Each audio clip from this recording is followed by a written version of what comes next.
But let's move on to something else, and that has to do with the issue of these IDP camps. I started off the conversation at the very first segment of the program, and we need to bring up to speed some of the things that are going on within these IDPs, and we said that the government has to respond as well. But we have joining us the Federal Commissioner,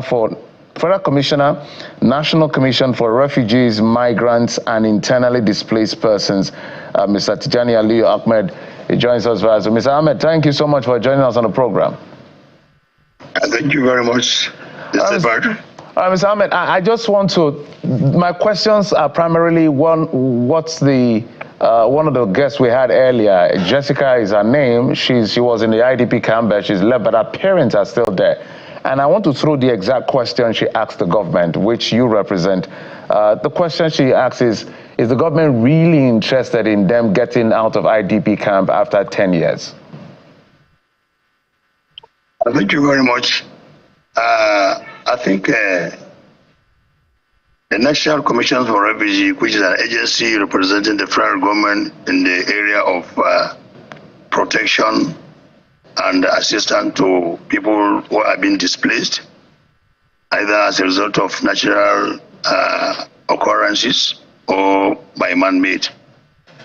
The National Commission for Refugees, through the intervention of the federal government, have been doing all its could to ensure that those people who are living in the camp exit the camp. So many factors have been put in place. Number one, Nigeria's government, through the agency, is building resettlement cities, IDP resettlement cities. IDP resettlement cities is meant to accommodate those IDPs who are living in the camp and who may not want to return back to their ancestral homes. They can go there and settle. And in the camp there, a lot of provision was made there. One, we have a skill acquisition center. In that center, we also have houses to accommodate them permanently. We also have a market, churches and mosques, police station to provide them with security, all provided within the ambit of the resettlement cities. This the government is doing that to ensure that those who decided to live off the camp were given training, were given skill that they can live for their life. This is part of the effort the government is doing to ensure that people who are living in the camp exit the camp. And not only that, of recent, we have started building skill acquisition centers in 6 geopolitical zones. We are now, and that construction is ongoing in Niger State for the North Central. We're also going to have one in the Northwest, in the Northeast, in the Southwest, in the Southeast, and then in the South-South. All right, Mr. Ahmed, just because of time, just a moment, just 2 questions to follow up on what you said. First question is, are there people that are really not interested in going back to their ancestral homes? I would like you to respond to that, because everybody would like to go back to their ancestral homes. So I'm a bit curious as to why people don't want to go back, except the government has not provided safe spaces within those ancestral homes. Those are particularly the reasons. On the second part, is this skill acquisition? A lady, one of the ladies we spoke to earlier said, when you train all of these people, where is actually the market for them to sell some of these things? So maybe you respond to those 2 questions. All right. You see, we still have so many of them who might not want to go back to their ancestral homes. Take, for instance, those IDPs that are living in Kabusa, those ones that are living in Wassa, those close by Abuja, and those who are living within Karshi area. Those ones are already used to. We have been trying to remove some of them from that area and take them to where we have resettlement cities. We have one close to Abuja there in Kefi. Kefi is just about 40 kilometers. So we have been struggling all in year out to ensure that we remove some of them from the camp and put them there. But they were resisting because after staying for more than 7-10 years, they became so used to the area, and none of them want to leave Abuja any longer. So these are the kind of people now. Because of that, we decided to build these resettlement cities in Kefi, which is just some 60 kilometers away from Abuja. All right, yes, the answer is we have some of them who are not interested to go back, because most of the people that are living in the camp in Abuja area were those that are coming from Goza area in Maiduguri. All right, Mr. Ahmed. If you try to convince them, they will still tell you that the security is not enough for them to go back home. All right, Mr. Ahmed, so my apologies. So that has brought us to the point. It's not as if they are not interested in going back. It's because government has not provided safe spaces. So I wanted to contextualize that, but you've actually hit the point. We still have some.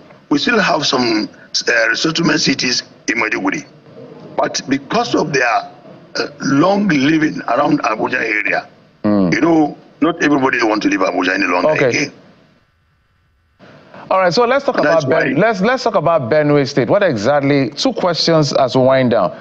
Benue is particularly a pathetic situation. What is the federal government doing with Benue State? And in addition to that, I'm just worried that they were attacked in their communities. They found themselves in IDP camps, and then they are still attacked in. Why are you attacking people that are already displaced at displacement camps? So two questions. Benue, what is the government doing?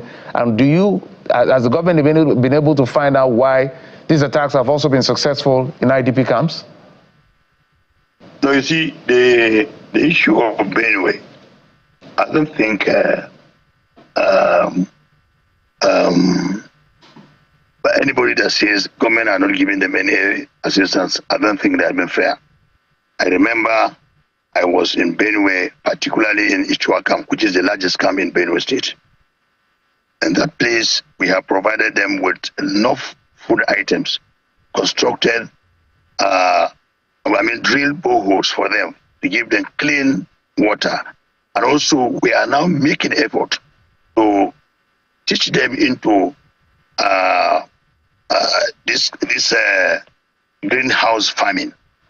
And as soon as we get out of the New Year break, we'll be in Benue, including the Minister of Humanitarian Affairs, because the minister is very interested in that area. And Benue is one of the catchment area that we are going to face as soon as the New Year break is over. We are going to train them with this greenhouse agriculture. And not only that, I don't think there is anywhere or any camp, which I have not received any reports yet, maybe it has happened, where an attack has been launched on the IDPs who are living in the camp. I've not gotten that report yet. Okay, Ms. Ahmed, I'm speaking with you. I understand, but somebody who lived in that IDP camp, whose parents are still in that IDP camp, just spoke to us moments ago saying it has happened. But have you visited the camps in Benue? I was there. I was in Benue State. Ask them. I was in Benue State. I went there with the Commissioner of Humanitarian of Benue State. We are there all through in the camp there. In fact, while I was there, of course, one of the IDP member fell sick, and we took care of all the medical bills there. So for anybody to say that they have been attacked in Benue, I don't think that is correct. Well, these are eyewitnesses, so I don't know who to believe, whether it's to believe you or the person who said they experienced it. But at the end of the day, I think what the people are actually saying they want. But there was no any report. I've never heard it over the radio or from anybody, from any corner. Okay. And nobody reported officially, either from the Benue State government or from the IDPs themselves, because we have a link. We have the link between the office and all the IDP camps we have in Nigeria. We're totally out of time, Mr. Tijani Abad. I think what the people are saying is they would like to go back to their homes. That is a big picture. Tijani Aliyu Ahmed is the Federal Commissioner, National Commission for Refugees, Migrants, and Internally Displaced Persons, joining us via Zoom from Nasarawa. Thank you, sir, for coming on the program. You're welcome. Thank you very much. All right, we'll take a quick break now and switch gears from PRO to baking. That's the next conversation. Bukola takes this. Join us again.